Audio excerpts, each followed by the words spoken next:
Muy buenas tardes a nuestros queridos amigos y hermanos en la fe de Cristo que están a esta hora sintonizando su programa El Evangelio de Cristo a través de la Biblia. Le damos la más cordial bienvenida y deseamos que la palabra de Dios sea de mucho provecho para cada uno de nosotros. Estamos estudiando en el Evangelio escrito por el apóstol Juan, en el capítulo 7, y vamos a leer en esta tarde desde el versículo 26, o el 25 mejor. Decían entonces unos de Jerusalén: ¿no es este a quien buscan para matarle? Pues mirad, habla públicamente y no le dicen nada. ¿Habrán reconocido en verdad los gobernantes que este es el Cristo? Pero este sabemos de dónde es. Mas cuando venga el Cristo, nadie sabrá de dónde sea. Jesús entonces, enseñando en el templo, alzó la voz y dijo: a mí me conocéis y sabéis de dónde soy, y no he venido de mí mismo, pero el que me envió es verdadero, a quien vosotros no conocéis. Pero yo le conozco, porque de él procedo y él me envió. Entonces procuraban prenderle, pero ninguno le echó mano, porque aún no había llegado su hora. Y muchos de la multitud creyeron en él y decían: el Cristo, cuando venga, hará más señales que las que éste hace. Los fariseos, oyeron a la gente que murmuraba de él estas cosas, y los principales sacerdotes y los fariseos enviaron alguaciles para prenderle. Entonces Jesús dijo: todavía un poco de tiempo estaré con vosotros e iré al que me envió. Me buscaréis y no me hallaréis, y a donde yo estaré vosotros no podréis venir. Entonces los judíos dijeron entre sí: ¿a dónde se irá este que no le hallemos? ¿Se irá a los dispersos entre los griegos y enseñará a los griegos? ¿Qué significa esto que dijo: me buscaréis y no me hallaréis, y a donde yo estaré vosotros no podréis venir? En el último y gran día de la fiesta, Jesús se puso en pie y alzó la voz diciendo: si alguno tiene sed, venga a mí y beba. El que cree en mí, como dice la Escritura, de su interior correrán ríos de agua viva. Esto dijo del Espíritu que habían de recibir los que creyesen en él, pues aún no había venido el Espíritu Santo, porque Jesús no había sido aún glorificado. Entonces algunos de la multitud, oyendo estas palabras, decían: verdaderamente este es el profeta. Otros decían: este es el Cristo. Pero algunos decían: ¿de Galilea ha de venir el Cristo? ¿No dice la Escritura que del linaje de David y de la aldea de Belén, de donde era David, ha de venir el Cristo? Hubo entonces disensión entre la gente a causa de él, y algunos querían prenderle, pero ninguno le echó mano. Los alguaciles vinieron a los principales sacerdotes y a los fariseos, y estos le dijeron: ¿por qué no le habéis traído?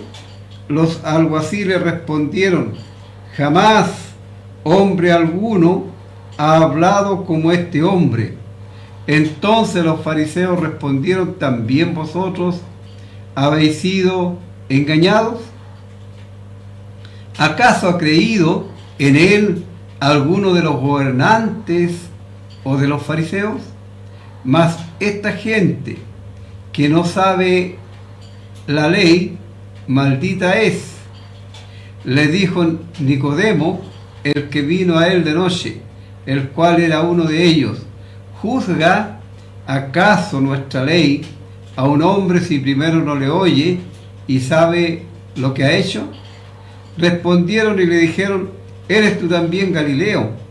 Escudriña y ve que de Galilea nunca se ha levantado profeta. Vamos a dejar la lectura de la palabra del Señor hasta ese versículo y por supuesto deseamos que la palabra del Señor sea de beneficio para todos nosotros. Antes de proseguir, vamos a encomendarnos a Dios en oración. Nuestro Dios y Padre Celestial, en esta tarde queremos una vez más glorificar tu nombre, agradecer por lo que has hecho en nuestras vidas, porque nos has dado salud, nos has dado vida y la oportunidad de estar a través de este medio de comunicación entregando el mensaje de salvación. Qué maravilloso es para nosotros esta tremenda oportunidad, porque sabemos que tu deseo es que todas las personas lleguen a conocer a tu amado Hijo y a tenerle como su único y personal Salvador. Padre, gracias por cada persona que está escuchando este programa y los que escucharán. Sabemos que la obra es enteramente tuya y que tu palabra no vuelve a ti vacía. Así pedimos por los amigos que llaman al programa. Hay diferentes circunstancias que tienen en sus vidas y que realmente no está en su poder, en su mano, el encontrar la solución.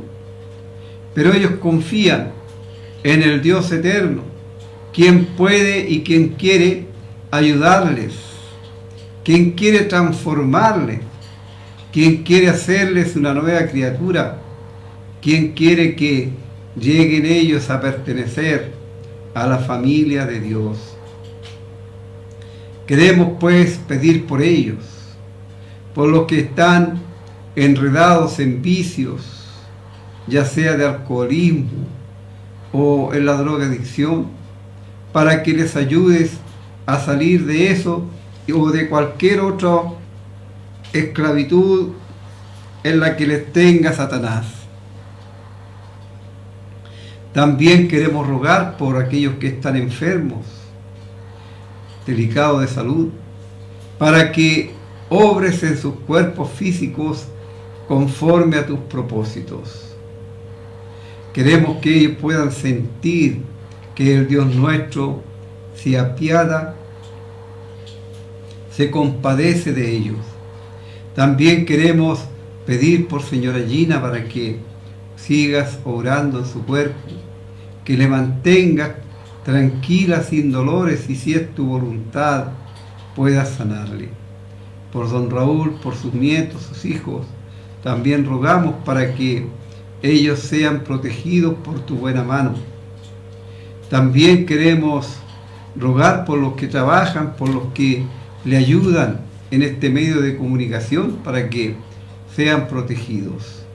Nuestro Padre Celestial, deseamos que tu amor se manifieste en personas que pasen de muerte a vida. Rogamos por los habitantes de Venezuela, aquellos que están sufriendo por este terremoto que ha acontecido allí. Sabemos que tú tienes el control de todo. Y si hay creyentes, hijos tuyos, que sean consolados por tu amor y misericordia. Ahora, nuestro Dios, queremos quedar encomendados a ti, agradecidos a la guía del Espíritu Santo para esta explicación de tu palabra, y todo lo hacemos en el nombre del Señor Jesús. Amén. Muy bien, queridos amigos, como hemos venido considerando en el relato que nos ofrece el apóstol Juan del ministerio de el Señor Jesús aquí en la tierra, hemos visto cómo Él ha hecho milagros, ha sanado personas, ha devuelto la vida a algunos que ya no tenían esperanza, pero en agradecimiento a aquello, los incrédulos querían matarle, querían quitarle la vida, porque detrás de todo esto está, por cierto, la obra de Satanás, el enemigo de Dios, aquel que desea que haya muchos más que se pierdan y que le acompañen a él en la condenación por sus pecados. Así está aquí la discusión, porque recordemos que el jueves pasado consideramos que el Señor Jesús, Él va a la fiesta, sube a la fiesta que había allí en Jerusalén, la fiesta de los tabernáculos, la fiesta de los judíos, y sus hermanos le habían invitado a que fueran con ellos para que se diese a conocer, o en otras palabras, para que se hiciese famoso allí, haciendo obras, haciendo milagros. Pero el Señor Jesús no vino con ese propósito. El propósito de su venida es de recuperar a las criaturas salidas de la mano de Dios y que se extraviaron, se alejaron de Él. Y eso es lo que el Señor Jesús vino a realizar, a buscar y a salvar lo que se había perdido.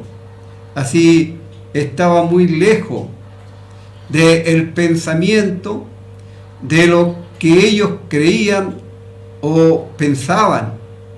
Y esto obviamente el Señor ya lo había mencionado en el Antiguo Testamento, que así como está alto el cielo y el mar, así también los pensamientos de Dios son diferentes a los pensamientos del ser humano. El ser humano solamente piensa en las cosas terrenales, en las cosas perecederas, en las cosas que son temporales.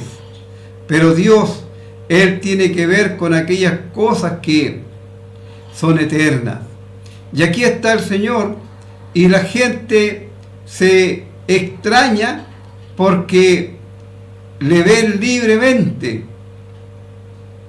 Y ellos se preguntan, bueno, ¿no es este a quien buscan para matarle?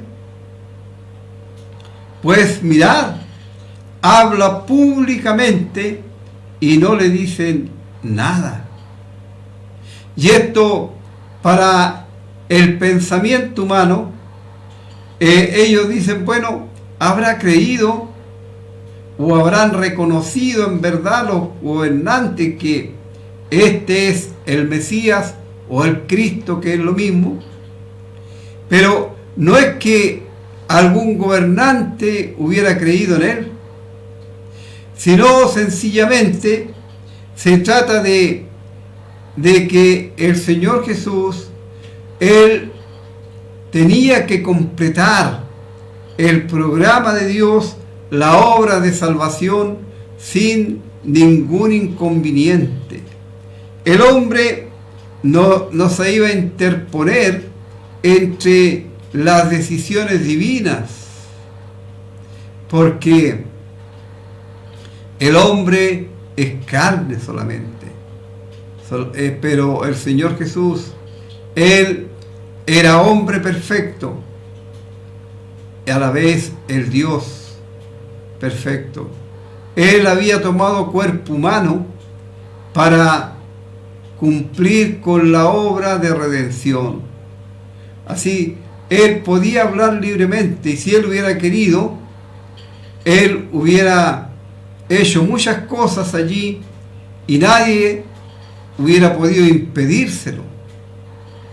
Pero el Señor nunca usó poderes divinos para eclipsar a los hombres, sino más bien Él actuó como un hombre, pero como un hombre perfecto, con mucha sinceridad, con mucha prudencia. Así vemos aquí a esta gente comentando entre ellos. Y ellos dicen, bueno, sabemos de dónde es este. Ellos conocían a Jesús de Nazaret. Y según ellos, cuando viniera el Cristo, nadie sabrá de dónde sea. En realidad, aquellos judíos que eran realmente lectores de la palabra de Dios, del Antiguo Testamento que ellos tenían a disposición, ellos podían leer con mucha claridad y saber de dónde vendría el Cristo. Estaba anunciado con tanto antelación. Recordemos que fue allí en el mismo huerto de Edén, cuando Adán pecó, que el Señor, el Dios del cielo, le anunció que de la simiente de la mujer, uno que era la simiente de la mujer, iba a herir a Satanás en la cabeza, la serpiente antigua, y que Satanás solamente iba a provocar una herida en el talón. Así nosotros podemos ver a través de las Escrituras que estaba anunciado, y obviamente que tenía que ser solamente una persona divina, alguien que no perteneciera a este mundo, a esta raza caída, muerta en delitos y pecados, porque la víctima que debía ser ofrecida por los pecados tendría que ser sin ninguna mancha. No tendría que haber ningún defecto en él. Así, el Señor Jesús, Él directamente, Él les dice: a mí me conocéis y sabéis de dónde soy, y no he venido de mí mismo, pero el que me envió es verdadero, a quien vosotros no conocéis. Aquel Dios verdadero de la eternidad, ellos no conocían. Tampoco ellos jamás le habían visto. Y si no podían verle a Él ni conocerle, tampoco podrían saber acerca de la persona del Señor Jesús. Él había venido desde el cielo, porque en su nacimiento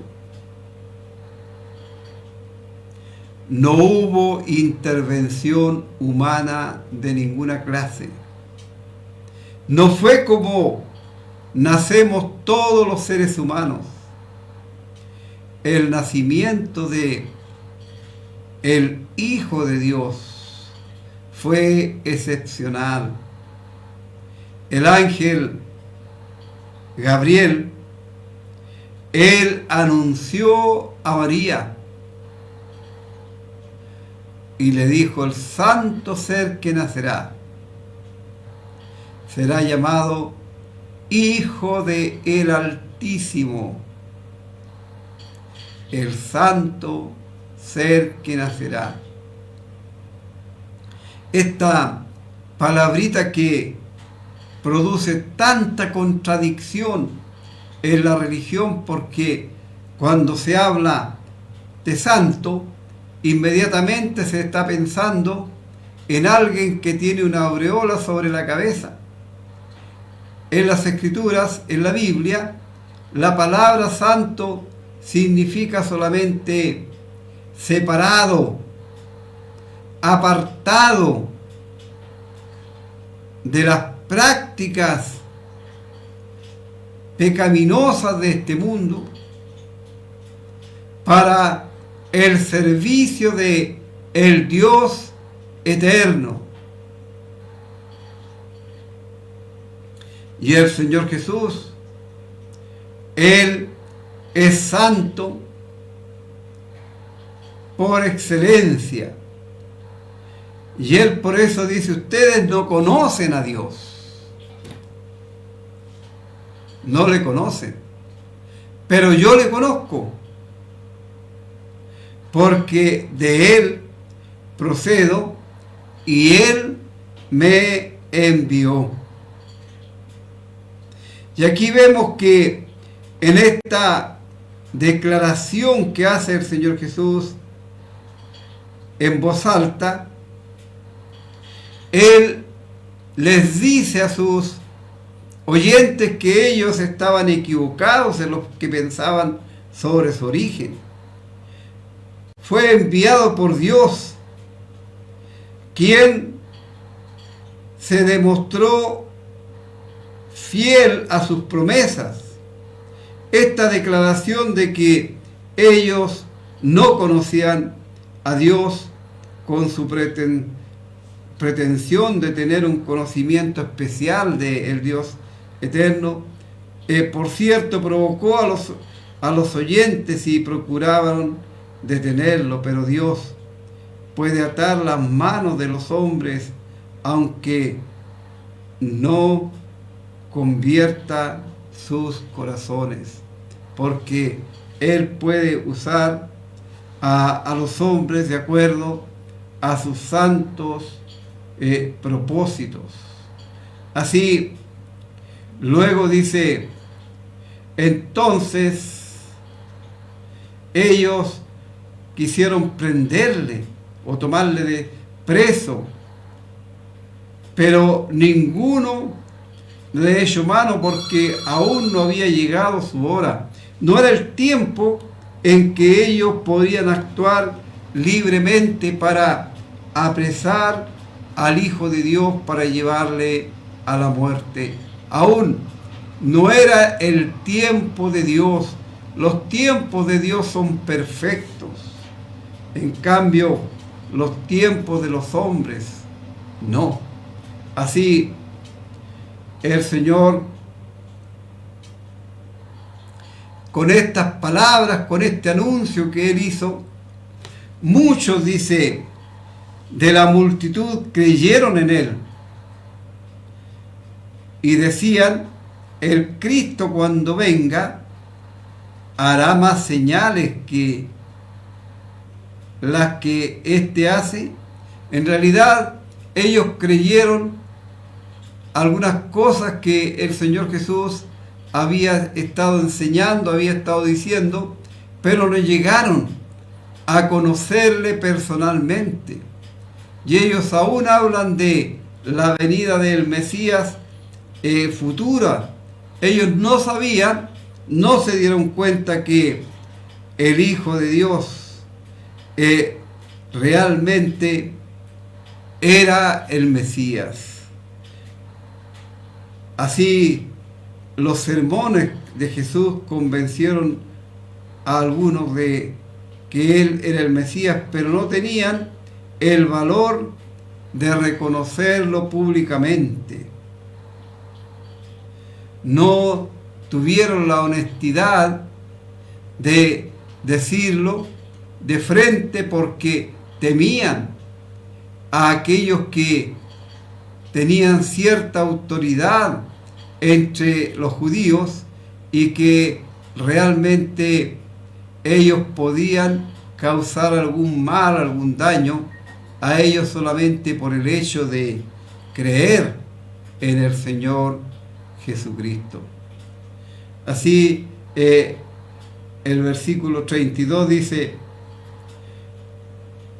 los fariseos oyeron a la gente que murmuraban de él estas cosas, y los principales sacerdotes y los fariseos enviaron a alguaciles para que le prendiesen. Ahí vemos cómo Satanás estaba moviendo los hilos de todas maneras, por todas partes, para detener la obra de redención. Y el Señor Jesús, Él dijo: todavía un poco de tiempo estaré con vosotros e iré al que me envió. Me buscaréis y no me hallaréis, y a donde yo estaré vosotros no podréis venir. Un poco de tiempo, porque faltaba muy poco tiempo para que se llevase a cabo la culminación de la obra de redención. Y Él está anunciando aquí en estas palabras que Él va a ir a la cruz y luego iba a resucitar y regresar al cielo. Y allí aquellos que estaban escuchando obviamente no iban a poder ir. No era tiempo, porque ninguno subió al cielo sino aquel que descendió. Así, hay una promesa futura para los creyentes en Cristo, que vamos a estar con Él donde Él está. Así, el mundo odia muchas veces a los cristianos y se burla de esta fe y esta esperanza que nosotros tenemos, de que el Señor Jesús viene a buscarnos y vamos a estar con Él. Pero amigos, no obstante que se burlen, no obstante que hagan lo que quieran los incrédulos, el Señor va a venir igual. Y para nosotros los creyentes va a ser un tiempo de gloria eterno, porque estaremos en la presencia de Él, porque Él, con su muerte en la cruz, pagó el costo de nuestro rescate, porque con su sangre nos limpió de todo pecado y de toda contaminación. Así, limpios, libres de la culpa del pecado, le esperamos a Él. Él murió, fue sepultado, resucitó y volvió al cielo triunfante. Y está sentado a la diestra en la majestad de las alturas, esperando el tiempo, el momento en que Él se va a levantar para venir en busca del fruto de la aflicción de su alma. Y qué tremenda mega reunión tendremos allí por los siglos eternos. Vamos a escuchar un himno y luego continuamos. Entonces el Señor Jesús anuncia a aquellos que están escuchando la finalización del programa de redención y su regreso al cielo, de donde Él procedía. Y obviamente los judíos, que no podían entender el lenguaje de el Salvador, ellos están pensando en lo terrenal. Y ellos dicen, ¿a dónde se irá este que no le hallemos? Se irá a los dispersos entre los griegos y enseñará a los griegos. ¿Qué significa esto? Que dijo, me buscaréis y no me hallaréis, y a donde yo estaré vosotros no podréis venir. Como sabemos, habían judíos que estaban dispersos en otros lugares, y entre ellos estaba Grecia, ahí estaban los griegos, y ellos están pensando que a lo mejor el Señor se iba a ir a esos judíos que estaban allí en Grecia, y a lo mejor Él le iba a enseñar a los griegos. Y ellos están confundidos porque obviamente si Él hubiera planificado irse a esos lugares, ellos sin duda que igualmente le hubieran encontrado. Pero no era eso lo que el Señor les está diciendo. Él les está hablando de su regreso al lugar que Él había dejado allí con el Padre por la eternidad, para venir a ser la víctima inocente.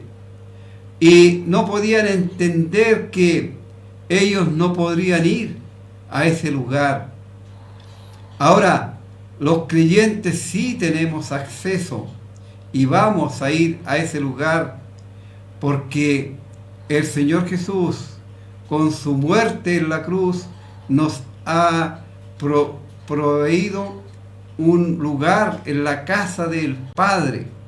Y Él dijo, y como vamos a ver cuando lleguemos a esos capítulos, a los discípulos, que Él iba a preparar lugar para que donde Él está, los suyos también estemos con Él.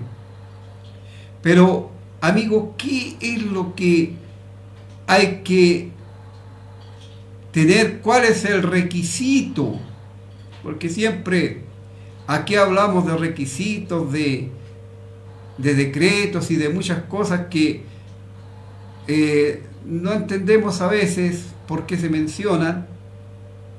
En la Biblia, el único requisito que hay, si podemos usar esa expresión, para entrar al cielo, es el tener la certeza, la seguridad de la salvación, del perdón de los pecados. Y eso se obtiene solamente por confiar en la obra de Cristo, en la obra de redención, no por mérito alguno que el hombre pueda hacer, porque en el hombre no hay méritos que puedan acercarle a Dios.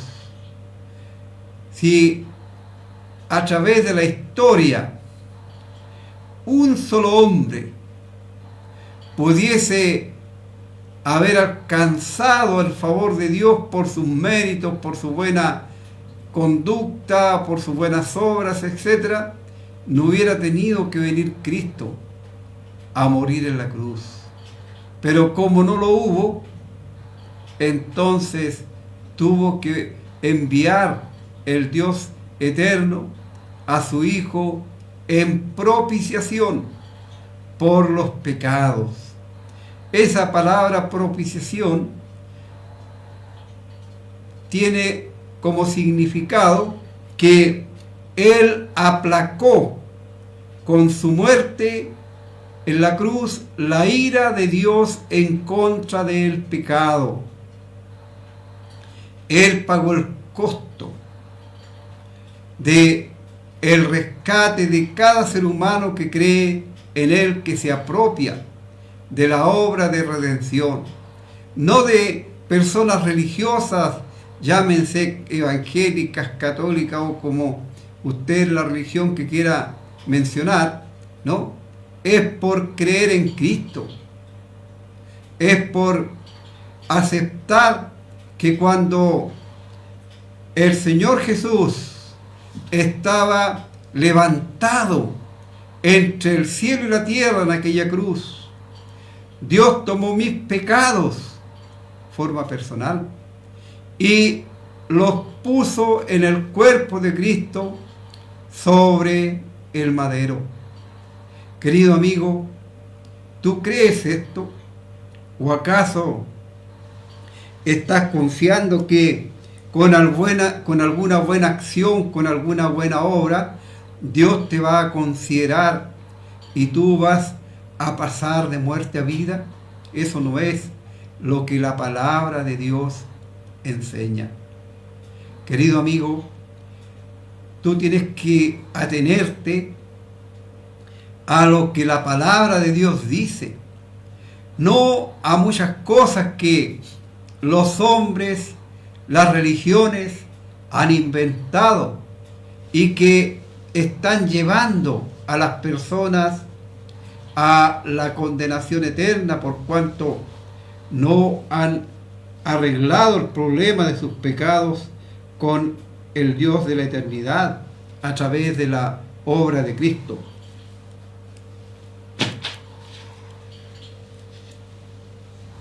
Así, por eso, ninguno que no tenga la certeza del perdón de sus pecados podrá entrar al cielo, a la presencia de Dios.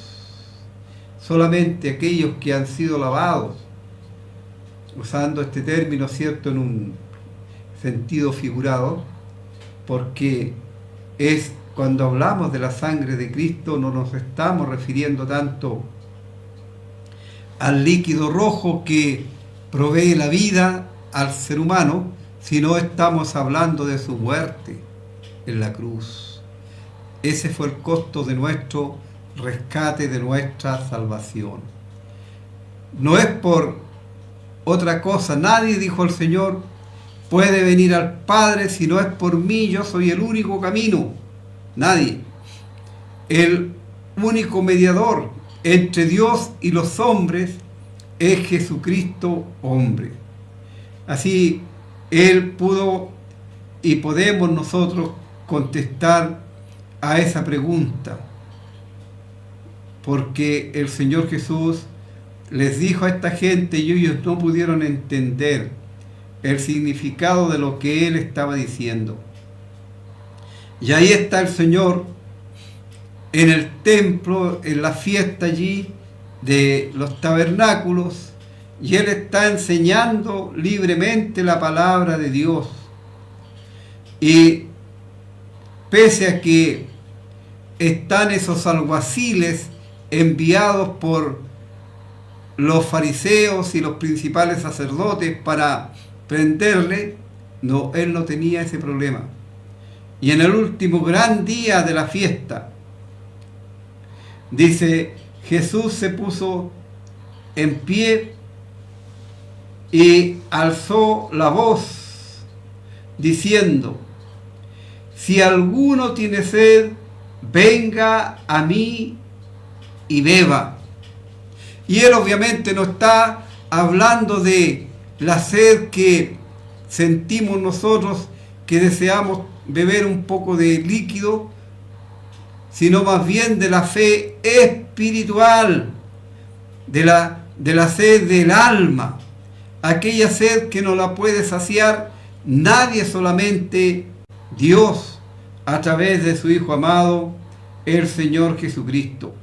Y el Señor inmediatamente aclara el concepto para que ninguna persona quede con la duda.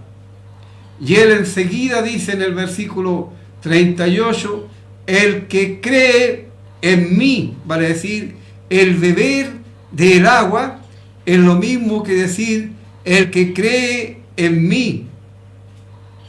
Como dice la Escritura, de su interior correrán ríos de agua viva.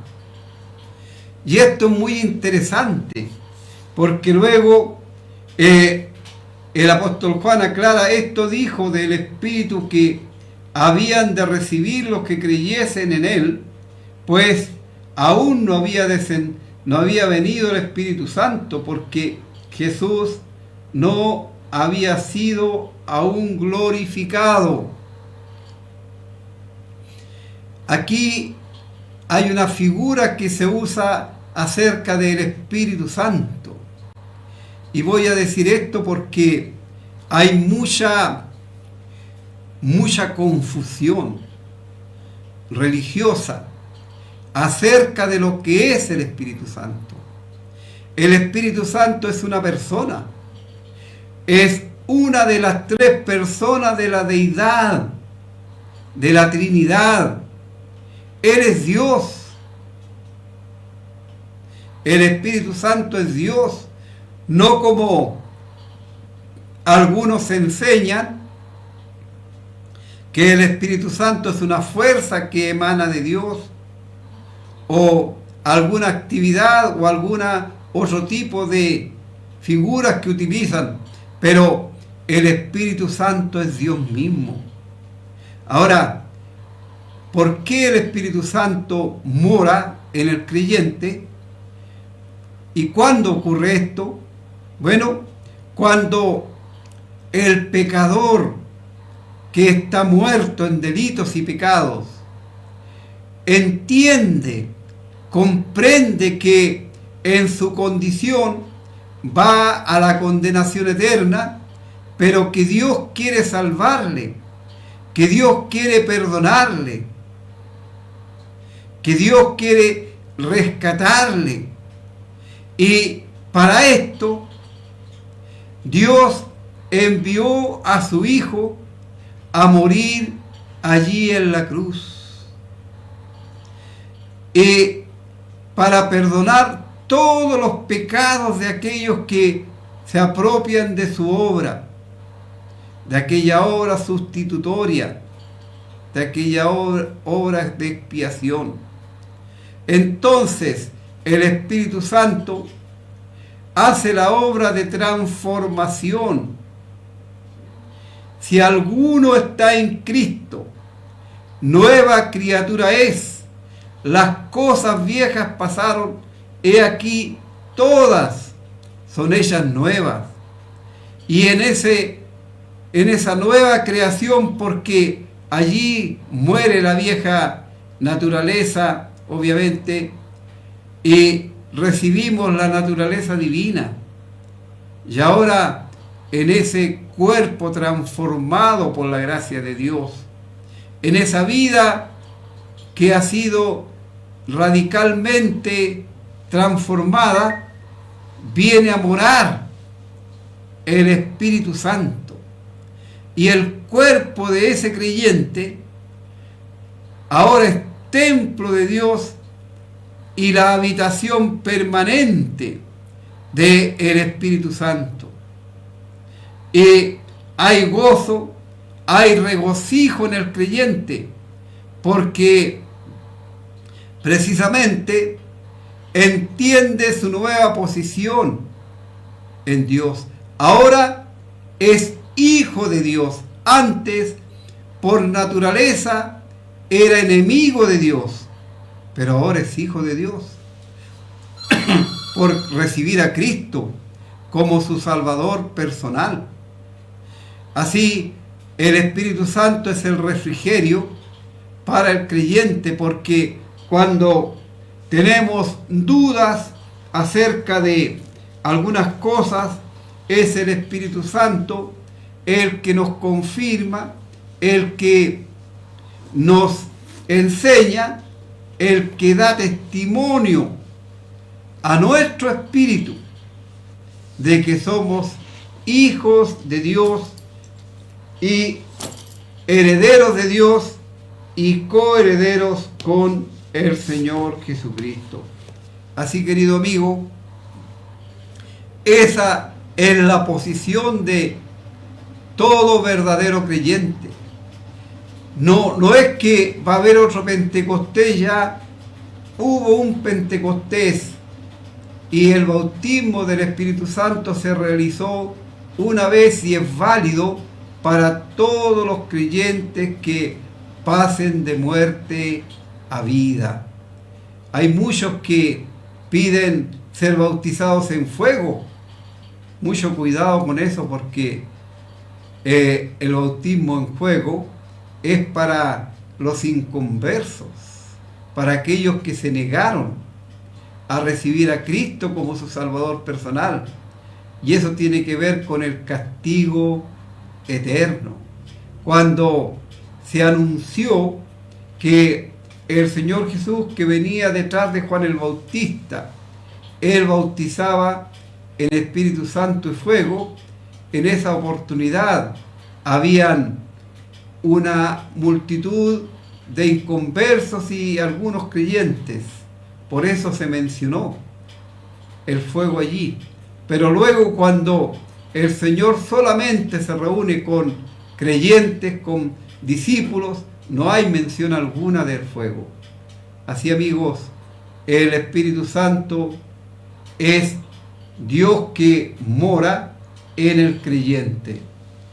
Y esto dijo del Espíritu que habían de recibir los que creyesen en Él, pues aún no había venido el Espíritu Santo, porque Jesús no había sido aún glorificado. Aún la venida del Espíritu Santo era futura en esta lectura que estamos haciendo, porque para que el Espíritu Santo viniera, el Señor Jesús debía primero volver al cielo, y Él iba a venir como el otro Consolador, el Paracleto, aquel que iba a quedar con los creyentes, a estar en los creyentes y a ayudar a los creyentes en Cristo. Así vemos esto tan importante en las Escrituras. El Espíritu Santo no hace hacer desórdenes ni absolutamente ninguna de las cosas que a veces se le atañen al Espíritu Santo. Eso no es. Dios es Dios de paz. Dios es un Dios de orden. Donde el Espíritu Santo está, allí hay libertad, hay orden. Y el Espíritu Santo, la obra que hace para los inconversos es convencerlos de pecado, de justicia y de juicio. A los creyentes, Él nos guía a toda verdad y a toda justicia. Él nos consuela. Él es también nuestro abogado. Maravilloso es esto, porque tenemos un abogado aquí en la tierra, que es el Espíritu Santo, y tenemos un abogado en el cielo, que es nuestro Salvador, el Señor Jesucristo. Así, querido amigo, la pregunta es para ti. Si tú no has nacido de nuevo, si tú no has sido salvado por la gracia de Dios, obviamente no tienes al Espíritu Santo, porque el mundo no le puede recibir. Y es muy posible que tú no puedas entender las verdades de la Biblia, porque estas hay que entenderlas, discernirlas espiritualmente. Así te invitamos a que vengas a Cristo. Te invitamos a que le recibas como tu único y personal Salvador, sabiendo que solamente es Él el que te puede transformar el que te puede dar vida eterna y perdón de pecados. Deseamos pues que el Señor te ayude y te bendiga en esto, a fin de que tú puedas reconocer realmente y darte cuenta cuál es tu situación delante de Dios. Vamos a escuchar un último himno para terminar el programa. Muy bien, queremos dar gracias a nuestros amigos que han estado en sintonía y hermanos, y deseamos que el Señor les guarde y les proteja. Si el Señor lo permite, el próximo jueves continuaremos con el Evangelio de Cristo a través de la Biblia.